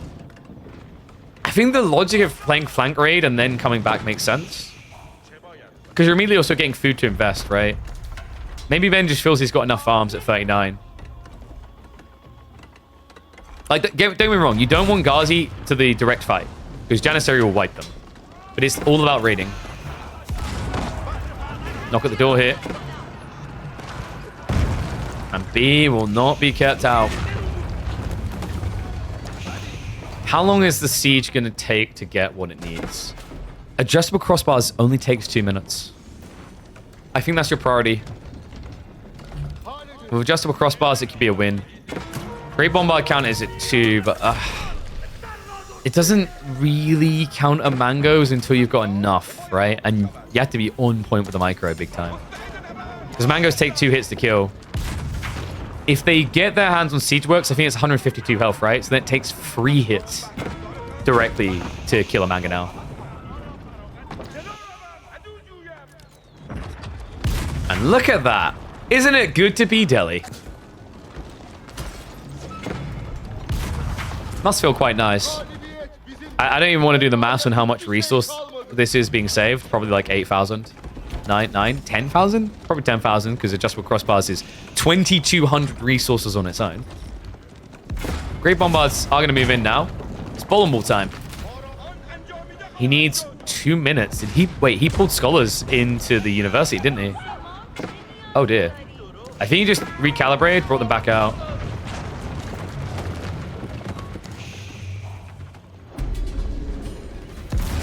There is a way, folks. Do not write Demu off yet. It is hard. But 13 mangoes would do... Okay, no, he's building Sipahi. There was a way. Yeah, Sipahi is just kind of what you need here. The true kings of the late game, right? These unit stats are phenomenal. I mean, Demu does have spears coming, but spears get countered by the Great Bombards. Also, I just don't think you have enough time. Just with crossbars coming in what, 27 seconds? TC is about to get... Wait, why is B backing up? Okay, so... Demu is getting some hope here, but one thing to keep in mind is he now has 13 mangoes. That is great when you camp in your base. Do you want to know why AoE 4 is better than like these old school RTSs where you can just stay in your base for 50 minutes? Sacred Sites. Sacred Sites means you can't, at least if the maps are designed well, stay in your base for 50 minutes. 13 mangoes is great when B has to come into you. Not so great when you have to rush out. B. He's the body blocks here. We'll get several villager kills. Well, more than several. Janissary is just so quick on the kill. And that's going to be several more. About 30 villages down the drain. Demu is now in dire straits. 53 economy to 75. I mean, it's go time. He's got adjustable crossbars. You can't wait any longer. He's going to try to force the fight. Great bombards. Looking to unpack. Mango's looking to unload. The Sipahi front line are dead. Mango's shots are coming through. Jannies are dodging. He needs to go for the great bombards right now, but he's body blocking himself here. Demu, the A-clicks to the other side. All that for one Sipahi kill. Elephants are trying to charge out here. The great bombards starting to put a dent in it a little bit, but the Mango count still at 14. B needs to splinter more here. He's kiting him. He's killing him. He's getting the wallops he needs. A valiant last stand. But he just can't advance quick enough due to the Sipahi. And the great bombards with 300 HP are taking it like a champ. Janny's now diving in. They don't care. Elephants cannot stand against that.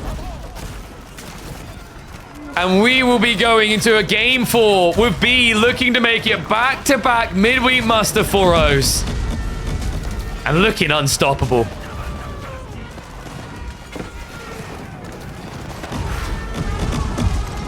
Well, I'm glad we had 2 semi-finals today. Otherwise, this even with the length of these games, this might have been a very quick stream. Demu now knows nothing but perfection will get him goals. Because B so far has been the one rolling out the perfect wagon. We go to a game 4 to see if Demu can even stay alive.